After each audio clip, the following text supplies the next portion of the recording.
Hey, so I'm going to talk about living in Eastern Europe and being fed up. So for me, I've been in Eastern Europe, a big city in Eastern Europe for 6 months now. And let me turn down the electric prunes, man. It's some 60s psychedelia. Okay. All right, so I've been here 6 months and getting sort of fed up because the winter is like forever. It's just like I haven't seen the sun in a month and a half. Well, there's been 1 or 2 days of full sun, but then you're soon back in the dark cavern. The sun goes down at 3. It's totally dark. I'm from the West Coast, sunny California. I'm becoming a mole. My eyes are adjusting to this cold weather, and I have long underwear, and I can't wear just jeans. I have to have long underwear underneath because it's too cold. So one of the big things is I'm fed up with my routine here, going for language lessons twice a week, sometimes 3 times a week, supposed to. And that was sort of a waste of time because everyone speaks English. It's a big international city.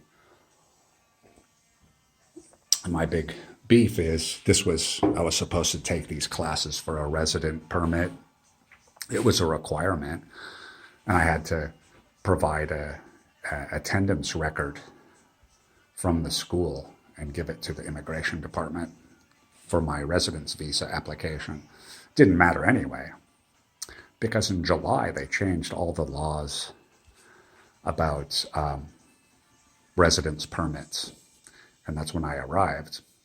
Unfortunately, my lawyer didn't tell me that the laws had changed, which would require 5 classes a week.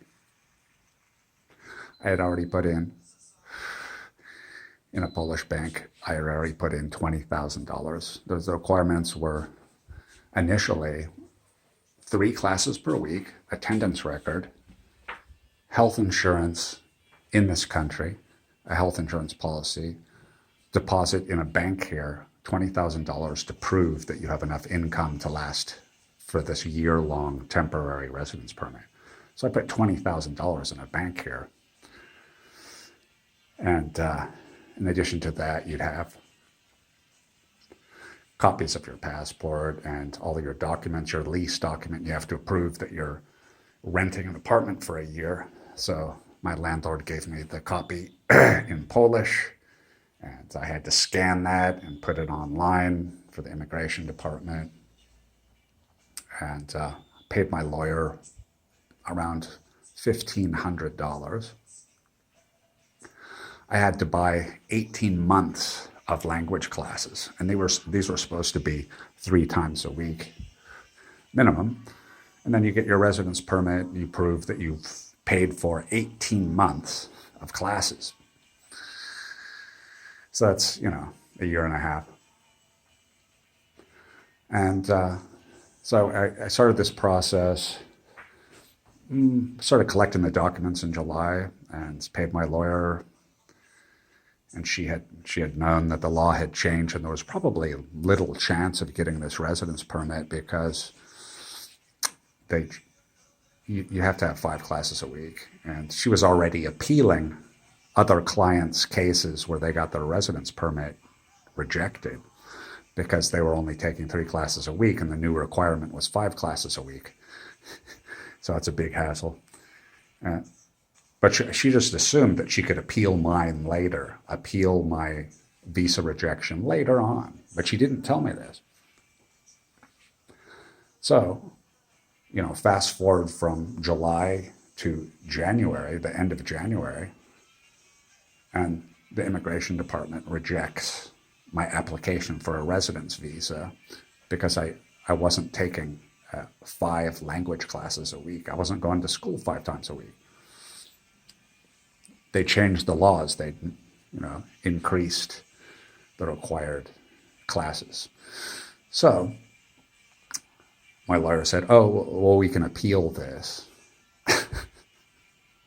So I'm sitting here, I made all that investment, got an apartment, was attending classes, and then it's rejected. And she goes, oh, went through all that work, and she goes, oh, well, we can appeal it.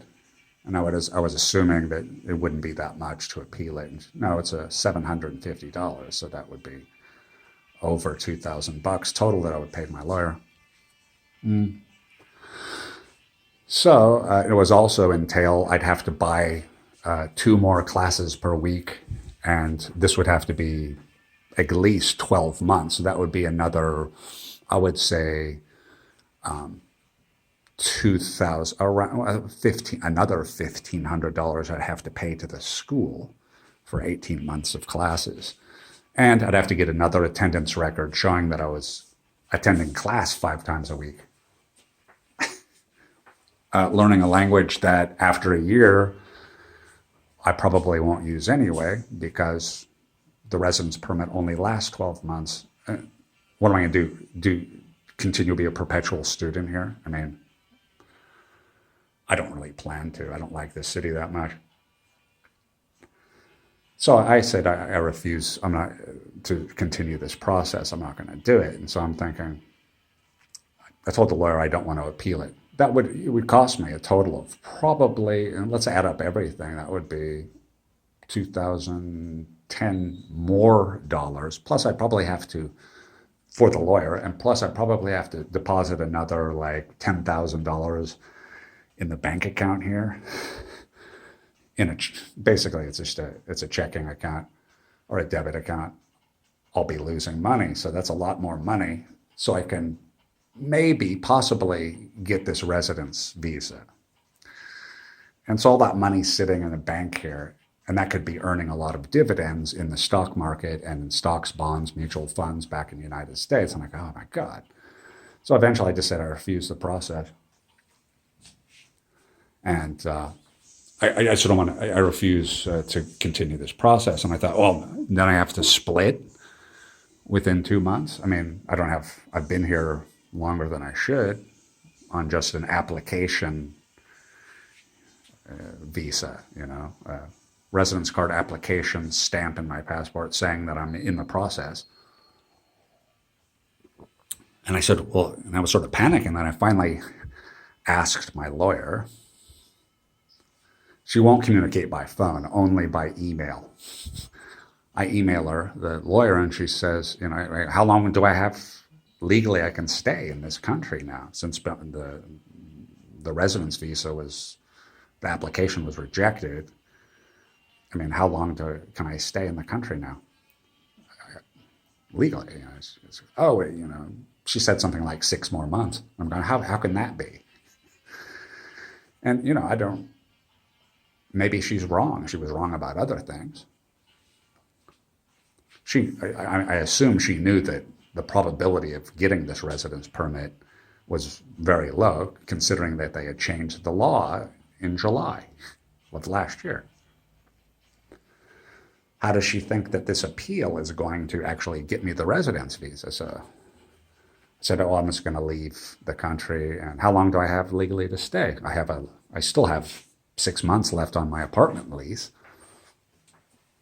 It's like, okay, well, you have about 6 months now. So at the end of the summer, I'm just going, what the hell? Oh, so that was a bunch of work for nothing when I could have just done a border hop every 3 months and flown to London, back and forth every 3 months, and just been reset my tourist visa. I don't know.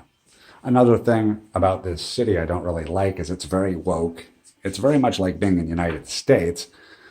There's a predominant look, there's a lot of beautiful Eastern European girls here, but at least half of the women look like disgruntled librarians, and they have those thick black spectacles, black framed spectacles, eyeglasses. And I never noticed this when I was here in the 90s.